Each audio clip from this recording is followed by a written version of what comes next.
नमस्कार, मैं संजना। मेरे चैनल घर की अंगेठी में आप सभी का स्वागत है। आज की हमारी रेसिपी है बेक्ड खीर। ये खीर खाने में बहुत ही ज़्यादा टेस्टी लगता है और इस तरीके से एक नॉर्मल सी खीर फाइन डाइनिंग का डिजर्ट बन जाती है। मेरे घर में ये बेक्ड खीर सभी को और स्पेशली मेहमानों को बहुत ही ज़्यादा पसंद आता है।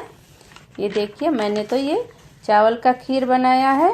आप इस बेक्ड खीर को सावा, साबूदाना, पनीर, रसगुल्ला, गाजर और मखाने के खीर में भी बना सकते हैं। सभी स्वाद में बहुत ही लाजवाब लगते हैं। और मेरी रेसिपी को आप लाइक कीजिए, अपने फ्रेंड और फैमिली में शेयर कीजिए और प्लीज़ मेरे चैनल को सब्सक्राइब कीजिए। बेल आइकन को ज़रूर दबाएं ताकि मेरी आने वाली वीडियो आप तक पहुंच सके। तो बेक्ड खीर बनाना हम शुरू करते हैं।